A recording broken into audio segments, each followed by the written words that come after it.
You're listening to Startalk Radio. You know, we're on the web, startalkradio.net.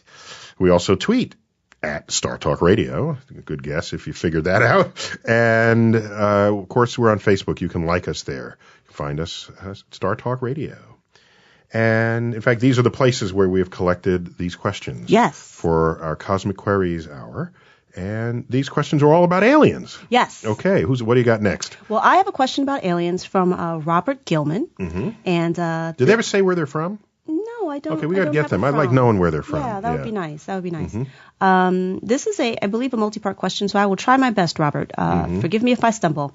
And by the way, if I don't know the answer, I'll say next. Oh, okay. No. So I'll go through this 17-page question, and you'll just say next.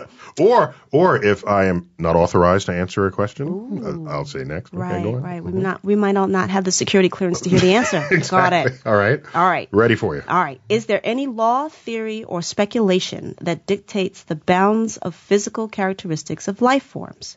For example, would all life forms throughout the universe, given adequate evolutionary time, eventually resemble the rough size of terrestrial animals? Would the gravitational effect of the planet influence the size of the inhabitants? This is an awesome question. This is like an intelligent question. No, these are great. These are awesome. Yeah, I love it. Man. I promise I'll find something less intelligent. I just want to celebrate the awesomosity of that question. You are awesome, Robert. Did you hear that? So, Robert is correct. There are laws of physics that limit what biology can be. Okay. So a couple of things. For example, if you're really, really big, could you have life forms the size of an entire galaxy, let's say? I mean, just imagine. Just let's go extreme on this. Thought experiment. All right, thought experiment. All right. How about the size of the solar system? You're some space giant.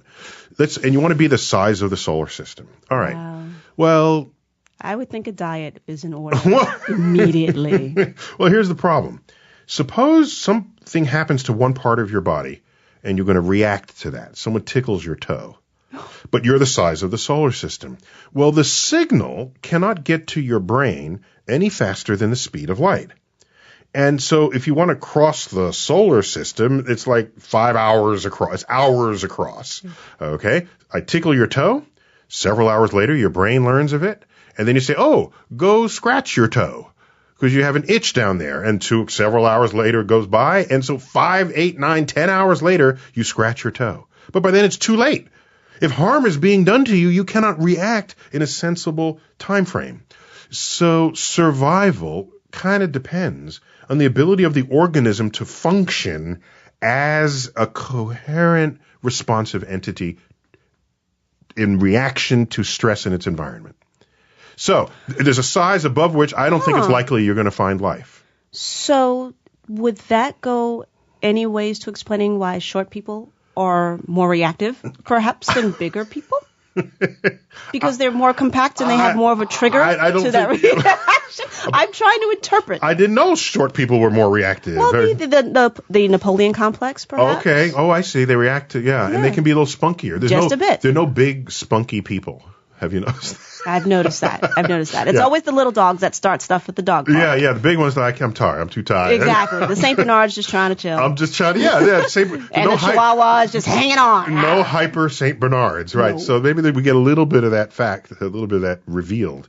In this other things, there's a size smaller than which you cannot realistically be, given the laws of quantum physics.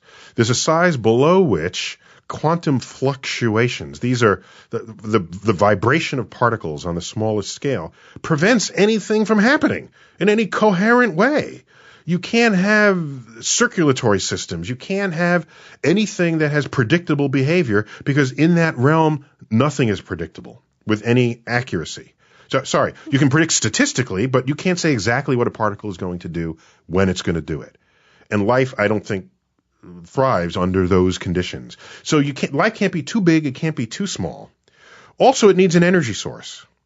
So you got to have some sort. You can't just be out there in the middle of nowhere and survive. Okay. And so we think these are fundamental to life. I'm betting you that the life will be based chemically on carbon, because carbon is the most chemically fertile element on the entire periodic table. If you're going to have life based on some element, base it on the one that makes the most kind of elements in the most kind of ways, and that would be carbon. Okay. And carbon is bountiful in the universe. And we had John Stewart as one of our guests on Startalk. And did you know he majored in chemistry when he started college? I did before he switched not. to psychology. And I said, so I had the geek question, do you have a favorite element? He said, yes, carbon. I said, yes. But I wanted to hear why it was his favorite element. I said, why? He said, because it was the slut of the periodic table. It made molecules in every which way you can. So I'd bet you that life in the universe is also based on carbon, by the sheer abundance of it and by how sticky it is in its capacity to make complex molecules.